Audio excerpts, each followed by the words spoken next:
estimados, ¿cómo están? Un abrazo grande. Estamos otro día más en entreprendidos.com y hoy día estamos conversando con Claudio Barahona de Alaya Capital Partners para hablar sobre emprendimiento, innovación y esta mirada latinoamericana con respecto a todo lo que está ocurriendo en el mundo. Y comenzar primero preguntándote cómo partió esta idea cuando tú tenías 18 años y se te ocurrió crear tu primer emprendimiento. Cuéntame un poco de ello. ¿Cómo comenzaste? Hola Nico, primero que nada muchas gracias por la invitación, bienvenida a mi casa, ¿no? Hoy día estamos todos en casa. Bueno, ocurre que yo cuando chico, bueno, me imagino como la mayoría de los jóvenes, eh, empecé a enviciarme con esto de los videojuegos y empezar a jugar por computador y ahí mientras estaba en el colegio, probablemente en tercero o cuarto medio, me di cuenta de que daban ganas como de empezar a competir contra otros amigos. En los videojuegos, ¿no? Y en ese momento, estoy hablando del año 2000, del 1997, 98, el internet no era todavía tan bueno, entonces tú no podías jugar, hoy día todo el mundo puede jugar online y es como algo natural, pero en ese minuto todavía teníamos los modems estos antiguos, ¿no? Que hacían ¿no? Y que tu mamá llegaba y te cortaba el teléfono y se cortaba el internet. Bueno, finalmente no se podía jugar online en ese momento, entonces junto con un par de amigos más empezamos a armar alguna forma como torneos en vivo de esos mismos videojuegos. Y partimos con algo bien como simple, en un departamento con un par de amigos, juntamos un par de computadores para armar como una pequeña, digamos, intranet, y ahí podíamos por fin jugar bien, porque esto empezó como a moverse, empezó a sumarse más gente, más gente, más gente. En resumen, terminamos armando una productora de eventos que hacía estos famosos tarreos, estos eventos como masivos donde se juntaban 1.000 hasta 5.000 personas en vivo, en Estación Mapocho, en Espacio Riesgo, a jugar videojuegos. Nosotros lo que hacíamos era justamente, en este caso, organizar estos grandes mega eventos que eran muchas veces por un fin de semana entero, la gente se quedaba ahí jugando. Eh, Así que empecé a emprender sin darme cuenta que estaba emprendiendo. En realidad la estaba pasando bien porque me gustaba ganarle a mis amigos en el computador. Y al final terminé armando una empresa productora de eventos, pero de eventos como bien especiales, bien nerd en realidad, ¿no? O sea, bien geek. O sea, teníamos ahí todo tipo de sujetos jugando computador, pero con mucho entusiasmo y también uno era bien chico. Así que ahí, a mis 18 años, formé junto con mis amigos una primera sociedad, básicamente porque teníamos que recibir plata de los auspiciadores. Claro, Y claro. cuando un auspiciador nos dijo, bueno, ¿a qué empresa les facturo? Era como, chuta, hay que tener una empresa. Esto Así que funciona así. esto funciona así, ya, pues vamos, entonces fuimos y constituimos una empresa para que nos puedan facturar, ¿cachai? Y bueno, ahí la palabra startup ni existía, ¿no? Era básicamente un emprendimiento que empezó a crecer, a crecer, a crecer. Nos fue súper bien, nos ganamos varias representaciones internacionales, incluso como de grandes competencias. Tuve el privilegio el año 2001 de ir al Mundial de Ciberdeportes en Corea del Sur, Qué junto buena. con la delegación chilena. Yo no era tan bueno en ese momento, ya así que era como DT, ¿ah? No era para jugador, pero acompañé ahí a los primeros chilenos que eran los campeones nacionales de cada videojuego, los acompañé ahí a Corea al Mundial. No me preguntéis cómo nos fue, porque nos fue como el ajo en realidad, ¿ah? Los coreanos nos ganaron, así que Claro. no. Seco. Pero fue una muy buena experiencia, así que así empecé en este mundo del emprendimiento de la tecnología y a partir de ahí no me alejé nunca más de este mundito. Es entretenido volver atrás. Yo recuerdo que mi abuelo me regaló mi primer computador, era un Philips con un disco duro de 250 y lo conectaba al cable telefónico, pues, y tenía que tener un Sí. cable largo, entonces yo desarmaba el computador. Cuando mis viejos salían de casa, yo desarmaba el computador, lo ponía en el living porque el cable no llegaba hasta donde estaba el computador, lo ponía en el suelo, conectaba el cable y escuchaba el sonido del módem cuando se conectaba. Era entrar al espacio, era increíble esa cuestión. No, y la cantidad, o sea, ahora uno tiene un notebook y se lo lleva a cualquier café, pero ese minuto el computador era una mole, o sea, yo me acuerdo, fíjate, que en los eventos teníamos que traernos carros de supermercado Ah, para que la gente desde el auto pudiera llevar el computador a las mesas que teníamos en el salón de eventos, claro, porque claro. cada uno necesitaba un carro de supermercado para transportar todo lo que era el computador. Entonces, era una locura, y ahora lo estáis llevando en una mano, o sea, Claro. En esos años, ¿cuál era el computador la pregunta, freak, ¿cuál era el oh, computador free. más moderno de esos años? Bueno, ahí empezó a aparecer el Mac, ¿no? Pero estoy hablando del No, Mac. El como primer huevito. Mac claro, el primer huevito, el huevito, probablemente era el más novedoso, plena época de Steve Jobs, ¿no? Y toda esta historia de Apple. O sea, de hecho ahí el que traía un Mac Oh, era claro, otro, ¿no? Era otro nivel, o tenía sea, plata, pues. Sí, tenía plata, la vida. claro, claro. No, yo me acuerdo que alguna gente llegaba con un Mac y se formaba como un círculo alrededor, así, oh, ¿no? Como que Sí. una nave espacial lo que traía, y tenía lucecita, entonces como que uno friqueaba con cosas bien extrañas.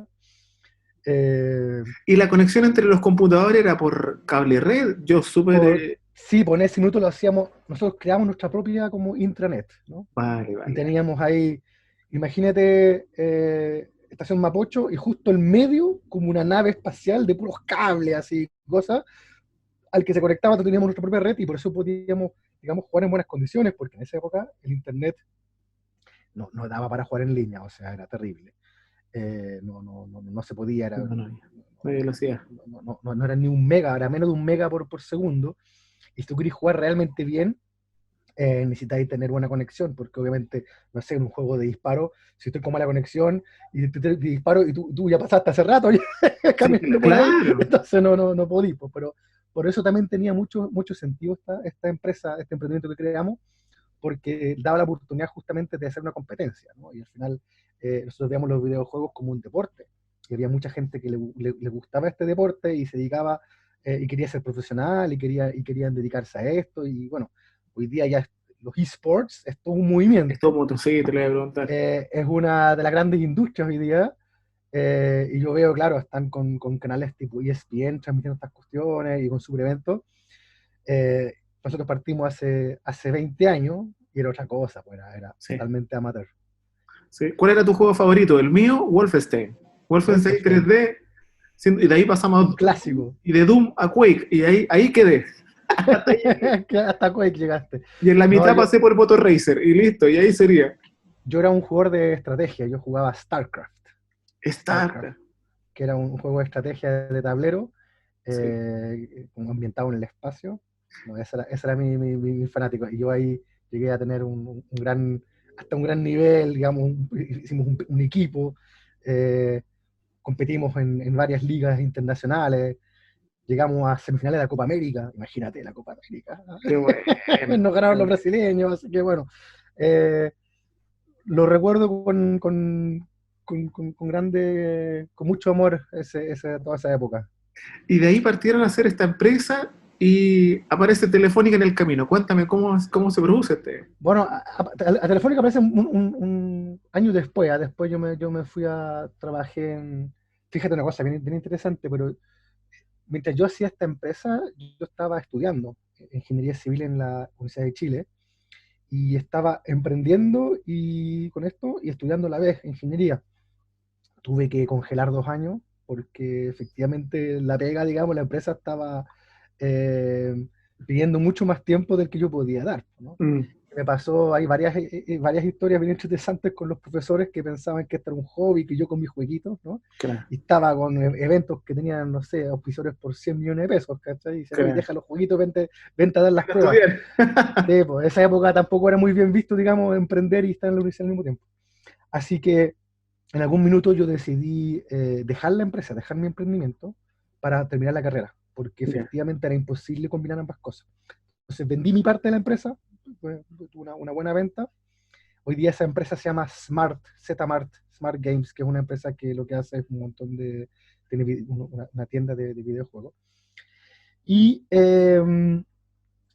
pasé a trabajar en una incubadora en la Universidad Adolfo Ibáñez, a trabajar con algunos emprendedores, luego pasé a trabajar al Ministerio de Economía, en la división de innovación, donde ya empezaba como a verse todo este círculo de emprendimiento y de startups cada vez más fuerte, y de ahí, el año 2010, me invitó Telefónica a ser parte de su equipo, justamente para armar parte del área de innovación que buscaba, y esto era inédito en ese momento, empezar a invertir en emprendimiento. O sea, generalmente las grandes empresas en Chile no, no se involucraban mucho con las startups, ¿no? Había en este caso Capitales Corfo, estaba Startup Chile, habían incubadoras, pero las grandes empresas no eran muy protagonistas todavía de este fenómeno, y Telefónica uno de los primeros.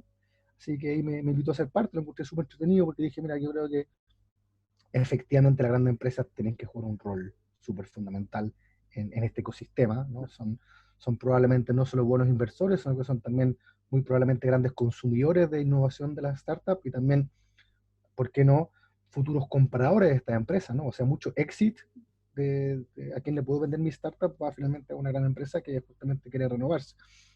Entonces dije, mira, fíjate que acá hay una buena oportunidad y además un proyecto muy, muy choro, muy entretenido, que se llama Guaira, que consistía justamente en armar una aceleradora pero corporativa, ¿no? Armar un fondo de venture capital, pero desde la corporación. Así que estuve en Guaira casi 9 años liderando la iniciativa, que justamente tenía por espíritu, por un lado, invertir en startups que fueran interesantes para las compañías, y esto con plata de la propia compañía, o sea, era el bolsillo, el presupuesto de Telefónica, invertir en emprendimientos que estuvieran de alguna forma relacionados con el negocio de la telefonía, y por otra parte, ver muy bien no solamente cómo invertir en ellos, sino que también cómo, por un lado, conectarlos con la empresa, ¿no? Cómo conectarlos con las distintas áreas para tratar de pilotear sus proyectos, para tratar de usar su tecnología, para tratar de que sean clientes, para tratar de que, por ejemplo, si alguien inventó algún dispositivo IoT, ver cómo yo con Telefónica puedo agarrar ese dispositivo IoT y vendérselo a mis clientes corporativos, o sea, cómo vinculo y hago una buena relación de negocio entre la startup y la empresa, ¿no? Y por otra parte también tratar de ayudar a esta empresa a crecer, ¿no? Esto es un desafío. Generalmente las startups chilenas tienen un mercado bastante chico, ¿no? Chile no es un mercado tan grande, entonces también hay todo un desafío de escalar globalmente.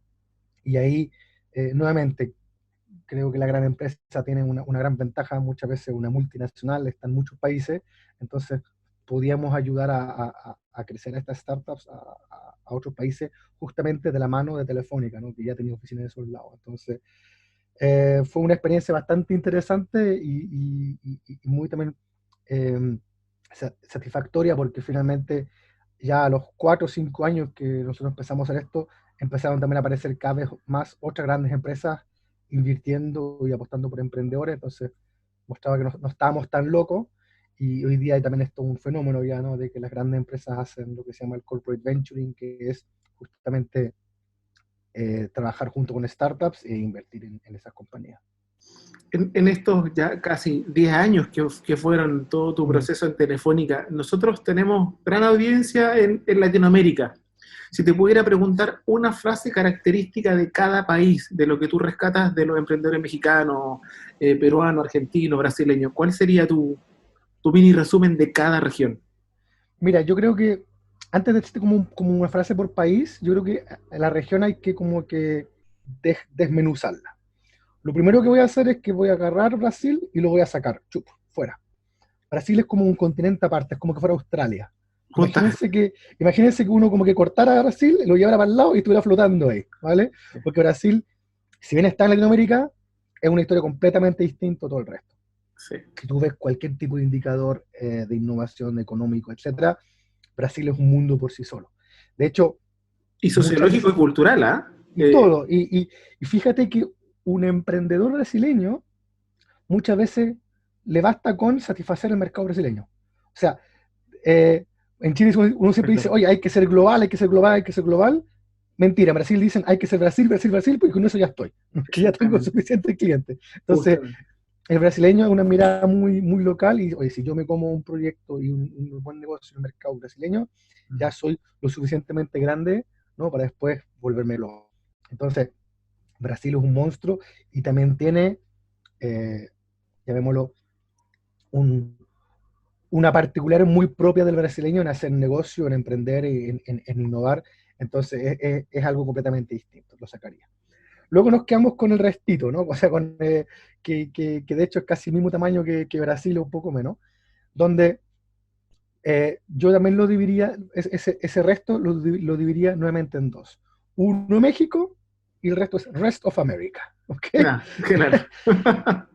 México es un ecosistema súper importante, pero México es muy, voy a llamarlo Norteamérica oriented, o sea, está muy pensando siempre en hago algo en México, crezco en México y escalo a Estados Unidos, ¿no?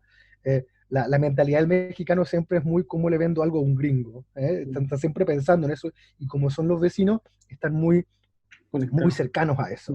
Entonces, la conexión entre México y Estados Unidos también es una conexión que está aceitado hace muchos años. Entonces, México es un mercado que efectivamente es súper grande, tú la puedes romper haciendo un buen negocio en México, pero si la querís sacar del estadio, tienes que irte a Estados Unidos, ¿no? Entonces el mexicano siempre está con su mente de después de México, me voy a Estados Unidos. Muy pocas veces el mexicano piensa después de México irse hacia el cono sur, irse a Chile, irse a Colombia. No se da mucho, generalmente es pensando directamente a Estados Unidos. Y luego, Rest of America, ¿no? Que es Colombia, Ecuador, Perú, Chile, Argentina, Uruguay, Paraguay, etcétera, que somos todos relativamente parecidos, ¿ya? O sea, yo creo que ahí somos parecidos, tenemos edades distintas y, digamos, niveles distintos. Lógicamente, Paraguay está mucho más atrás que Argentina, lógicamente, Perú está mucho más atrás que Colombia, pero tenemos toda una visión más o menos parecida. Y lo que sucede generalmente es que el emprendedor que nace en Chile, por ejemplo, eh, paso siguiente es abrir México, es abrir Perú, es abrir Colombia. El que abre Argentina, paso siguiente es o abrir Chile, o irte a Colombia, o a lo mejor incluso aventurarte a Brasil. El que abre Colombia piensa en irse al sur o irse a México. O sea, generalmente en cualquiera de estos países, tu siguiente paso muy rápidamente es abrir otro país. Y algunos de estos otros países, voy a llamarlo como la región andina. Eh, y, y somos bastante parecidos, ¿ya? Ahora, si tú me haces preguntar por el estadio en cuanto a un ecosistema de startups, claramente de todos estos países que te mencioné, creo que Argentina está un paso más adelante. Argentina tiene fondos de inversión mucho más grandes, tiene varias empresas en el Nasdaq, como Mercado Libre, Despegar.com, ¿no? Globant, eh, tiene bastante más unicornios que el resto. Luego probablemente te pondría a Colombia, ¿no? Colombia ha agarrado un paso increíble en los últimos años, eh, con casos como Rappi y otros, efectivamente ha ganado un espacio bien importante a nivel regional. Y después probablemente venga Chile, ¿no? En esta región andina. Eh, yo creo que hace un par de años probablemente Chile y Colombia estaban a la par. Sin embargo, probablemente lo que yo he visto por los resultados que han tenido, los colombianos nos han sobrepasado a los chilenos en cuanto a, a cantidad de unicornios, a cantidad de empresas, a cantidad de venture capital. Y creo que se debe no solamente eh, por, por la distinta velocidad y que probablemente el colombiano también tiene un mercado bastante más grande como Colombia mismo en hacer crecer las empresas, sino que también Colombia está muy bien ubicado geográficamente, ¿no? Está a 2 horas de Miami, a 2 horas del DF, está, digamos, geopolíticamente súper bien conectado, de forma tal de que muchos también fondos de venture capital o iniciativas piensan a Colombia como una buena parada para venirte al resto de América. Yo creo que ahí a los chilenos nos juega un poco en contra de estar tan lejos, ¿no? Somos un país que está a 14 horas de San Francisco, somos un país que está a 3 horas del vecino, de la capital más cercana, que es, no sé si es Lima o Buenos Aires, ¿no? 2 horas y media, pero estamos un poco lejos y eso yo creo que todavía no nos afecta en cuanto a innovación. Y después ya vienen los países, voy a llamarlos más chicos en cuanto a ecosistema de innovación. Perú, ¿no? que tiene ya un ecosistema naciente, pero todavía va un par de años atrás. Y después otros como Ecuador, como Paraguay, que obviamente ya están bastante más atrás. Destacaría también a los uruguayos. Los uruguayos efectivamente creo que tienen un ecosistema bastante desarrollado, tienen muy buen capital humano, tienen muy buenos desarrolladores y, y creo que en el mundo de la startup pasa algo parecido al mundo del fútbol en Uruguay, que uno dice, oye, ¿cómo los uruguayos sacan tan buenos futbolistas si son 3 millones de habitantes, ¿no? Y sacan siempre una buena selección. Bueno, y pelean siendo muy pocos, pero tienen ahí buena calidad. Fíjate que en el mundo de la startup y los desarrolladores ocurre algo similar, ¿no? Si bien son poquitos, son súper buenos. Entonces, no es extrañarse también que salgan buenas empresas y tecnologías desde el Uruguay. Creo que no se habla mucho de Uruguay, pero efectivamente ahí también hay un, a lo mejor no un mercado grande, pero hay mucho talento para empezar a hacer negocio en el resto de la región. Aquí hay mucho tema que me gustaría preguntarte, pero Totalmente, en base al uso del tiempo, ¿va? sí, Vamos a saltar la vereda al otro lado. ¿Cuál es la opinión? La misma pregunta, pero con respecto al inversionista. sí. ¿Cómo está el inversionista por cada país? Mira, el inversionista hoy día, yo creo que efectivamente Argentina es el lugar donde hay mejores inversionistas. Fíjate que una Argentina dice golpeado económicamente con todo el tema del dólar, o sea, yo creo que por lo mismo, o sea, como el argentino la ha sufrido siempre, con mayor razón tiene, digamos, más caparazón para enfrentar todo esto y esto lo ha hecho más resiliente y ha hecho que justamente se lean con todo este tipo de empresas. Por lo cual también creo que hay mucho inversor argentino de muchísimo nivel. Nuevamente, estoy sacando a Brasil de toda esta historia, ¿ya? O sea, Brasil para mí es otro cuento y podríamos estar hablando 2 horas de Brasil. Eh, Luego probablemente viene el inversionista mexicano. Yo creo que ahí en los últimos 4 o 5 años se ha sofisticado mucho los fondos de inversión mexicanos. Y ahí un factor fundamental ha sido también las distintas leyes que ha promovido los distintos gobiernos para fortalecer justamente el ecosistema de venture capital en esos países. Fíjate que en México ya los fondos de pensiones están invirtiendo justamente en fondos de venture capital, están siendo aportantes, y eso cambió el esquema completamente. O sea, de pasar de ser 8 o 9 fondos, hoy tiene más de 40 fondos de venture capital en, en México, y no solamente que sean mucho más fondos, sino que también son fondos mucho más sofisticados y manejan mucho más dinero. Entonces, subieron de liga completamente gracias a 2 o 3 leyes, digamos, que fortalecieron justamente eso. Eh, y luego en cuanto a fondos de Venture Capital, creo que Colombia y Chile son los que siguen, bastante similares, yo diría, en cuanto a madurez y en cuanto a sofisticación. Eh, pero el colombiano está probablemente mucho más interconectado que el chileno, por lo que te mencionaba antes, ¿no? Entonces, si tú me haces hacer un ranking de fondos de Venture Capital, para mí primero Argentina, segundo México, tercero empatado ahí entre Chile y Colombia, y a lo mejor Colombia un pasito más arriba, y obviamente olvidándome Brasil, ¿no? Que para mí Brasil es completamente distinto. Acá estoy revisando un estudio que tú participaste que se llama Corporate Venture Latam, ¿cierto? Sí, Con Guadre, es una mirada bien global y si no me equivoco, tú me rectificas que es la última visión que tienen con respecto a Latinoamérica. Y dentro de los primeros conceptos que hablan es el corporate venturing. ujú. ¿Qué hablamos de corporate venturing? Cuando hablamos de corporate venturing es como porque obviamente existen fondos de venture capital, ¿no? Fondos y distintas personas o entidades que invierten dinero, pero algo muy distinto es cuando es la propia gran empresa, cuando un Telefónica, cuando un Maciza, cuando un Falabella, un Entel, invierten desde su línea de presupuesto una startup, ¿no? Son decisiones corporativas, decisiones empresariales.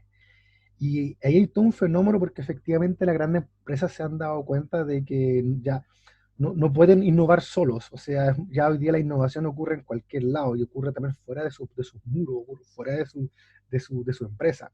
Ya no es solamente la lógica de que tengo mi pequeño departamento de I+D con super científicos que me van a inventar mi nuevo producto. No, muchas veces ese producto ya está inventado afuera por algún emprendedor, por alguna startup, y la aventura es, bueno, como yo como gran empresa empiezo a involucrarme con esos emprendedores, con esas innovaciones que están justamente fuera de mi oficina. Y para eso tengo que trabajar de forma distinta, ¿no? Porque no es mi compañía, no es mi producto, no es mi empresa, no, yo no soy dueño de ese emprendedor tiene su vida propia, por lo cual tengo que ver distintos mecanismos en los cuales yo me vinculo como gran empresa con esos emprendedores. Y esos mecanismos pueden ser acuerdos de partnerships, pueden ser acuerdos comerciales, puede ser que, oye, voy a invertir en esta compañía, voy a invertir un par de millones de dólares en tener alguna acción en esa compañía, o voy a lo mejor incluso a comprar esta compañía, ¿no? Todo ese fenómeno es el corporate venturing, que justamente lo que hicimos en este estudio, que lo pueden ver en www.corporateventuringlatam.com. Ahí está todo el estudio de la región. Eh, Queríamos ver en qué estado del arte está Latinoamérica, porque se sabe mucho de este fenómeno en Europa, en Estados Unidos, en Asia, pero no había ninguna foto de Latinoamérica. Así que esta es la primera foto que sacamos. Fue un trabajo súper duro, súper arduo. Estuve trabajando más de un año en este proyecto. Entrevistamos a más de 100 ejecutivos de empresas que estaban trabajando en ese tipo de cosas. Entrevistamos a gerentes de innovación, a gerentes generales, y en base a eso pudimos hacer todo este levantamiento para ver un poco el estado del arte, de cómo se encontraba todo este el corporate venturing en la región. Está buenísimo. De hecho, acá se aprecia que el 59% es del venture capital y luego sigue un 10% el corporate investor. O sea, hay distintas figuras de las cuales se va desarrollando todo este ecosistema. Exacto. Pero siguen cayendo en la misma frase del Valle de la Muerte. El Ujú. 75% de las empresas, se cita acá, fallece a los 2 años. Sí. ¿Cómo podemos saltar? ¿Cuál sería tu mirada frente a eso? ¿En qué nos Sí. estamos equivocando, quizás? Mira, a ver, hay miradas encontradas con respecto al Valle de la Muerte, porque efectivamente estamos hablando de empresas innovadoras. Y cuando hay innovación, hay riesgo asociado, ¿no? Si no habría riesgo, probablemente no sería innovación, sería otro negocio más tradicional. Entonces, mientras más innovador, muchas veces es mayor el riesgo, ¿no? Entonces, si yo tengo una tasa altísima de muerte, significa probablemente también que tengo empresas que son más riesgosas de atravesar este valle, ¿no? Si tuviera puras pymes tradicionales, todas deberían pasar porque son negocios, digamos, de poco riesgo. Aquí voy. Eh, si uno mira en Estados Unidos las tasas de venture capital, uno de cada 10 startups efectivamente termina convirtiéndose en una mega empresa, un unicornio, etc. Uno de cada 10, de cada 20. 8 o 9 quedan en el camino. O son medianas empresas o simplemente mueren. Yo creo que está bien eso, ¿no? O sea, está bien que no podemos pretender que 10 de 10 sean grandes, ¿no? Es muy difícil. Eh, Nuevamente, llevémoslo al fútbol. Si tenemos 10 jugadores de fútbol, probablemente hay un Alexis Sánchez, hay un Arturo Vidal. No. Es muy difícil pedir que sean 10, a menos que tengan miles y millones de futbolistas, bueno, y van a ir apareciendo un par más.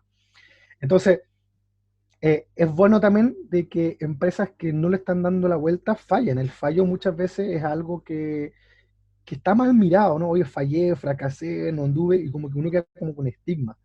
Yo creo que al revés, al fallo hay que abrazarlo, hay que celebrarlo, porque mientras antes fallo, mejor, porque fallar significa que traté de hacer algo bueno y no funcionó, y a lo mejor no funcionó a lo mejor sí fue por culpa mía, a lo mejor no por culpa mía, pero si no lo intenté, ¿cómo voy a querer cruzar el río? Entonces, creo que fallar es algo bueno, ¿no? Y mientras antes fallo, mejor, más barato, menos tiempo pierdo, y fallé, no importa, ya está, anoto mi aprendizaje, ojalá no quede en grandes deudas, ojalá no quede estigmatizado en esto, y comienzo nuevo y empiezo otra cosa. Eh, Fíjate que se menciona que los emprendedores realmente exitosos en el mundial fallaron 2 veces antes del proyecto exitoso. Entonces, fallo, éxito, ¿no? Muy pocas veces la gente le pega el palo al gato en el primer proyecto que hacen. ¿Y eso por qué? Porque tú necesitas experiencia, necesitas haber pasado por malos momentos, necesitas haberte dado cuenta de los errores que uno comete. Uno no puede pretender subirse una bicicleta e inmediatamente ser el mejor ciclista del mundo. Si no sabías andar en bicicleta, tenés que caerte 2 o 3 veces antes de realmente sacarle la ruedita y decir, ok, puedo seguir andando. Y en el emprendimiento pasa algo parecido. Así que yo creo que hayan fallas, tasas altas de fallo, no es algo malo per se. Lo que sí hay que ver bien es que, primero, uno, que el que falle no quede mal, ¿no? O sea, que no quede en la ruina absoluta y condenado por toda la sociedad y estigmatizado, etcétera. Dos, que efectivamente el que falla haga un autodiagnóstico, un autoaprendizaje de por qué falló. Y no cerrarse el ojo y decir, no, fallé porque la culpa fue de Nicolás. Toda la culpa es de Nicolás, así que yo me limpio las manos, en realidad fallamos. No ser soberbio con respecto al fallo, sino que también hacerse una autoevaluación y decir, ok, mira, esta cuestión no funcionó por esto, por esto, por esto, porque ese aprendizaje te queda para siempre. Y en tercer lugar, tener la posibilidad de volver a emprender, de volver a correr. Te voy a llevar un poco a la contingencia relacionado a este mismo punto. Estábamos todos pendientes de Estados Unidos y había muchos estudios que decían que ya venía con un crecimiento de más de una década y que técnicamente bajo la economía iba a ocurrir una bajada, iba a ocurrir algo y todos estábamos mirando este tema del problema en Corea del Norte, etcétera, etcétera. Habían conflictos en distintas regiones, pero entra esta pandemia y nos deja todo dado vueltas, por decirlo de alguna manera. ¿Cómo ves tú este suceso y cómo afecta a nuestra región en particular? Mira, lo primero, creo que nos dimos cuenta de lo frágil que es la humanidad. Yo creo que eso es lo primero, ¿no? Yo creo que ya nos creíamos un poco superhéroes o inmortales y que nada nos podía pasar. Y esto fue un balde de agua fría y un cachetazo en la cara para la humanidad, ¿no? Para todos. Eh, lo otro también, primera vez que vemos lo malo de la globalización, ¿no? Siempre hablamos de la globalización, de que todo está interconectado, que estamos que el mundo está más conectado que nunca. Bueno, ahora vimos un poco lo malo, los puntos negativos de estar tan conectados y de hecho al revés, tenemos que estar aislados ahora, ¿no? Entonces, creo que estoy convencido que va a haber una humanidad post-coronavirus que va a ser un poco distinta. No creo que vamos a cambiar todos y que esto se va a volver, no, pero sí vamos a ser un poco distintos. Yo creo que vamos a ser más precavidos y también vamos a tomarle importancia a cosas que a veces tenemos y que no nos damos cuenta, ¿no? O sea, como tomarte un café con un amigo en una plaza, que era algo súper normal, o caminar justamente por el centro, o ir a una fiesta con amigos, que era algo como súper cotidiano, y ahora uno se da cuenta de lo valioso que es, ¿no? O estar con tu papá, y a lo mejor no puedes estar con tu padre, o no puedes estar con tus abuelos porque lo puedes estar contagiando. Entonces, yo creo que vamos a volver un poco a los elementos básicos de la humanidad, ¿no? Y valorarlos como tal.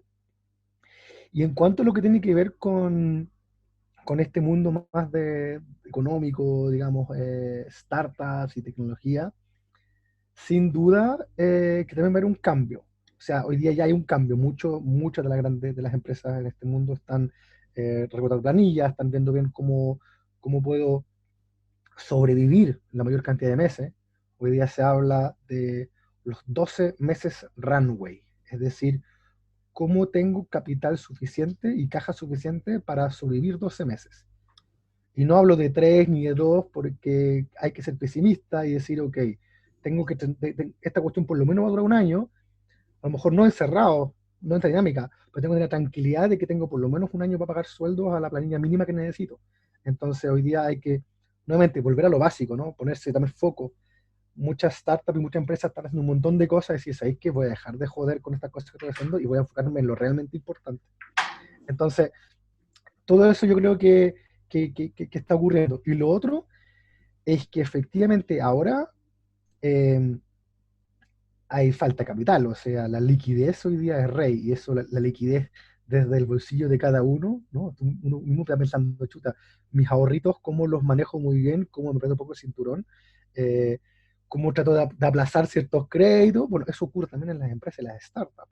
Hoy día el que tiene liquidez eh, tiene mucho más chance de ganar, mucho más chance de ganar. Ya no es solamente un tema de talento y un tema de intelecto, también es un tema de capital, porque el capital ahora va a estar ausente.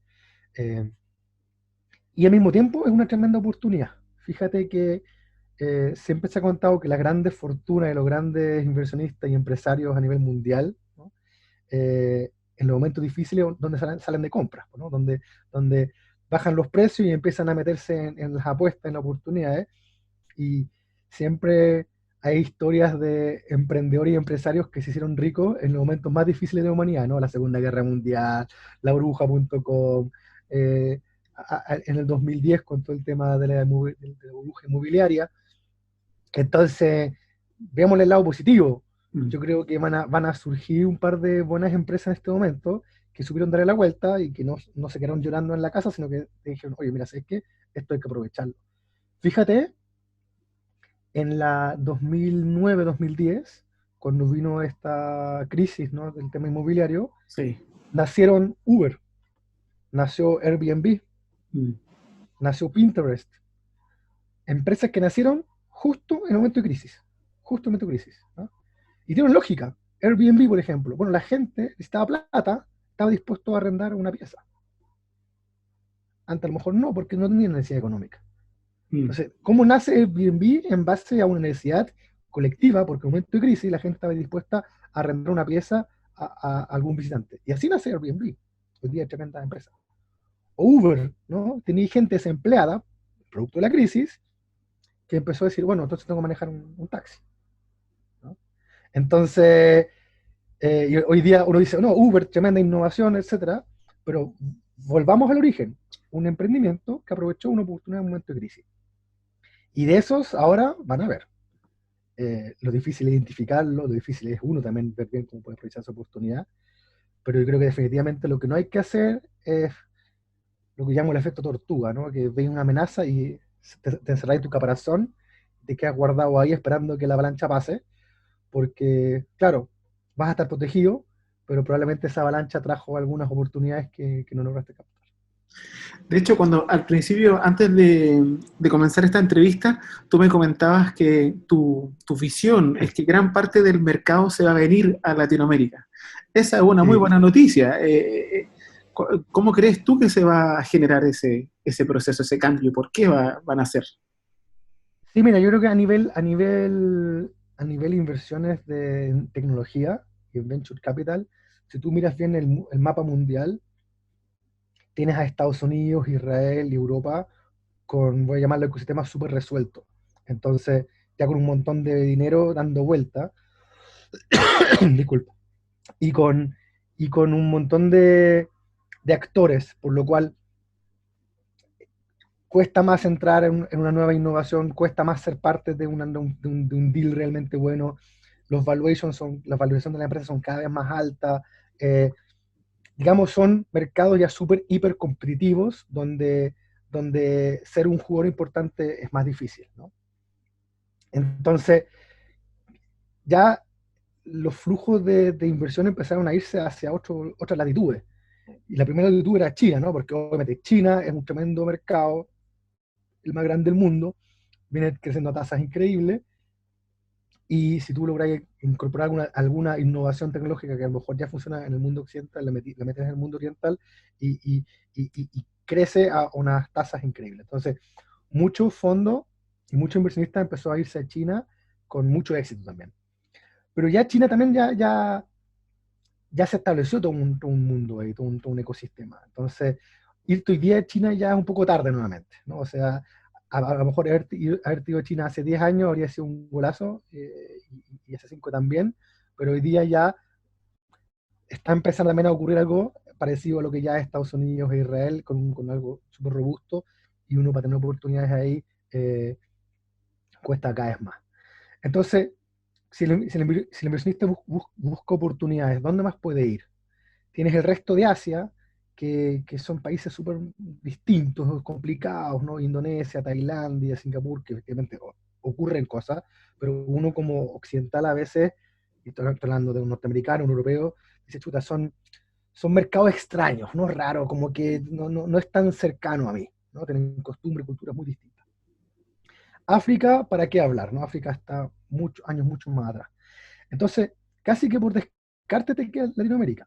Latinoamérica tienes, como hablábamos antes, un mismo idioma, una misma cultura, tienes mercados que están creciendo a tasas interesantes, tienes una muy buena infraestructura tecnológica, tienes buen internet, tienes buena conectividad, el latinoamericano es consumista tecnológico, consumista digital, totalmente.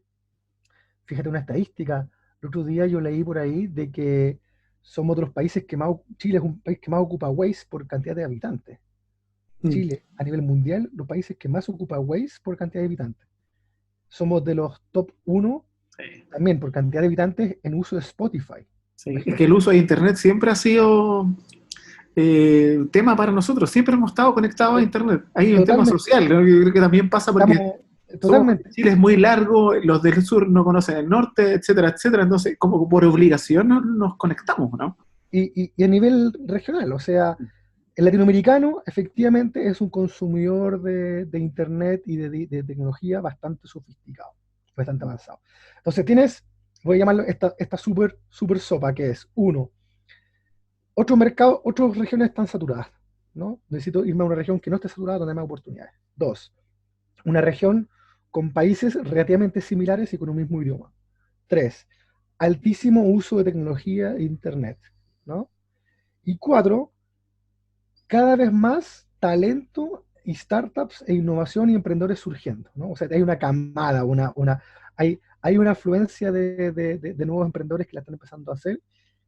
No me cabe ninguna duda que en los próximos 3, 4, 5 años Latinoamérica va a ser la región de Venture Capital, la región. Y ya estamos viendo algunas aproximaciones, ¿no? SoftBank entró con 5 billones de dólares para invertir en esta región. El año 2019 se invirtieron casi 4 billones de dólares en Venture Capital y el año 2018 fueron 2 billones. O sea, se duplicó la cantidad de inversión en Venture Capital en solo un año en la región. Lo que te indica de que esta cuestión va a ir creciendo, por lo cual obviamente hoy día es un muy buen momento para hacer inversión en Venture Capital, para montar una startup, para emprender, para subirse a esta ola. Probablemente hace un par de años todavía todo el ecosistema está muy pantanoso, ahora está mucho más sólido, y no me cabe ninguna duda que va a seguir creciendo. Así que por eso también, como fondo de Venture Capital en Alaya, donde estoy trabajando ahora, creemos justamente que hay que invertir más. O sea, es un buen momento para invertir, para buscar buenos proyectos, porque no me cabe ninguna duda que estos en 5 o 6 años más va a ser un tremendo boom. Y mientras antes estás ahí, antes captas las buenas oportunidades, mayor rentabilidad también le puedes sacar a esa inversión. Claudio, para finalizar esta entrevista y agradecerte tu tiempo, ¿qué es lo que Alaya Capital Partners están buscando? ¿Qué puedo tener yo como emprendedor que lo seduzca a usted a que trabajemos juntos en el futuro? Mira, en Alaya buscamos emprendimientos que están en una ronda de serie A o pre-A, tiene que ver, es decir, que están levantando ronda de 300.000 hasta $1 millón. Nosotros estamos haciendo inversiones de 300.000, 500.000 dólares por empresa. Buscamos empresas que ya tengan algo de tracción, que tengan venta, o sea, no nos metemos en la fase idea, nos metemos en la fase justamente de escalamiento. Somos un fondo que busca empresas en toda Hispanoamérica, no nos enfocamos en Brasil, nuevamente, lo saco a Brasil pero estamos invirtiendo y buscando empresas en Colombia, en México, en Perú, en Chile, en Argentina, y buscamos startups digitales de alto crecimiento, o sea, no tengo ningún nicho específico. Buscamos fintech, buscamos empresas en Big Data, buscamos empresas con inteligencia artificial, buscamos empresas con software as a service, todo tipo de servicio tecnológico, pero que busquen un crecimiento exponencial. Y buscamos sobre todo buenos emprendedores. Nos interesa encontrar emprendedores y equipos de altísimo nivel. Creemos que cada vez más hay emprendedores que tienen experiencia y que ya llevan a lo mejor su segundo emprendimiento, y ser parte de esa historia en ayudarlos también a crecer. Estamos convencidos que no solamente el emprendedor requiere plata y dinero para crecer, también requiere experiencia y know-how, y justamente por eso nuestro fondo es un fondo gran parte constituido por ex emprendedores. Muchos de ellos, de los aportantes de este fondo, son emprendedores de tecnología, son gente que ya la hizo, que ya pasó por esto, y qué mejor que dar todo ese know-how y conocimiento a la futura generación de emprendedores. Entonces, nuestra oferta de valor es invertir dinero, ayudarlos a escalar y ayudarlos con experiencia justamente de gente que ya la hizo. Genial, súper. Estimado Claudio, muchas gracias por tu tiempo. Y nada, sigamos en contacto. Cualquier cosa, entreprendidos.com, esta página está a tu disposición para lo que necesites, y cualquier cosa estamos a hablar. Muchas gracias a ti y a un emprendedor que haya escuchado esto y que esté interesado en ponernos en contacto, ya sea para ver su inversión o para algún consejo. Me pueden encontrar ahí en LinkedIn, Claudio Barahona, o en Twitter. Así que muchas gracias por la entrevista. Gracias a ti. Y así terminamos nuestra entrevista hoy día en entreprendidos.com. Recuerden darle like, suscribirse y compartir este video. Así que nos vemos la próxima semana. Un abrazo, que estén bien. Chao.